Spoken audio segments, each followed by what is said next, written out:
प्राचीन काल में सत्यव्रत नाम के एक राजा राज करते थे।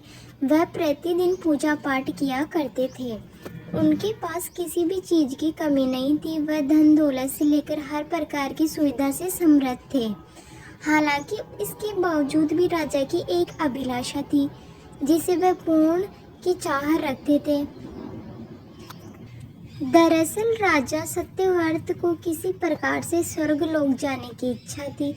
वह अपने जीवन में कम से कम एक बार स्वर्गलोक के सौंदर्य को देखना चाहते थे, लेकिन उन्हें इसका मार्ग नहीं पता था। उधर दूसरी तरफ ऋषि विश्वामित्र अपनी तपस्या के लिए घर से बाहर निकले। चलते चलते वह अपनी कुटिया से काफ़ी आगे चले गए थे। काफ़ी समय बीत गया लेकिन वह नहीं लौटे। इस कारण उनका परिवार भूख और प्यास से तड़प रहा था। राजा सत्यव्रत को जब ये पता चला तो उन्हें ऋषि विश्वामित्र के परिवार के पालन पोषण की जिम्मेदारी ले ली। कुछ समय बाद जब मुनिवर लौटे तो वे अपने परिवार को कुशल देख काफ़ी प्रसन्न हुए।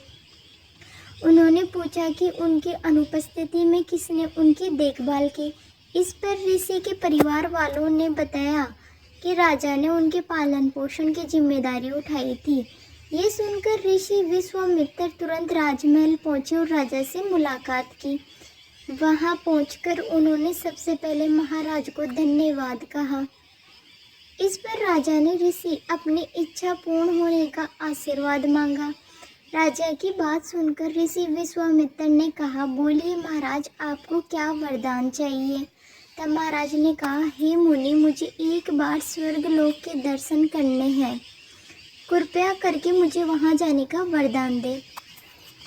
राजा की प्रार्थना सुनकर ऋषि विश्वामित्र ने एक ऐसा रास्ता बनाया जो स्वर्गलोक की ओर जाता था।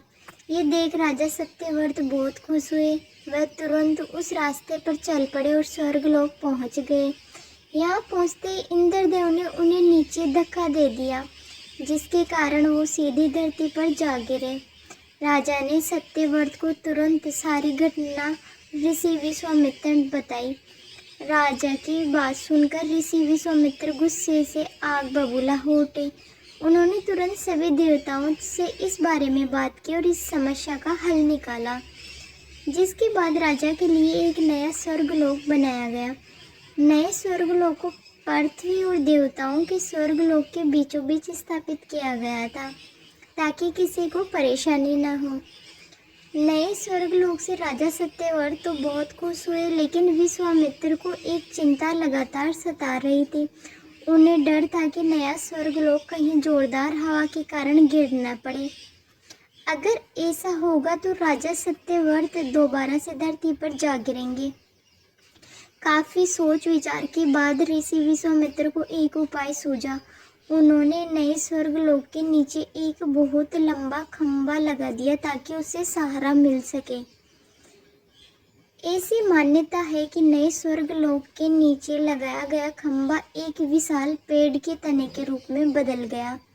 यही नहीं, कुछ समय पश्चात जब राजा सत्यव्रत की मृत्यु हुई तो उनका सिर एक फल में तब्दील हो गया।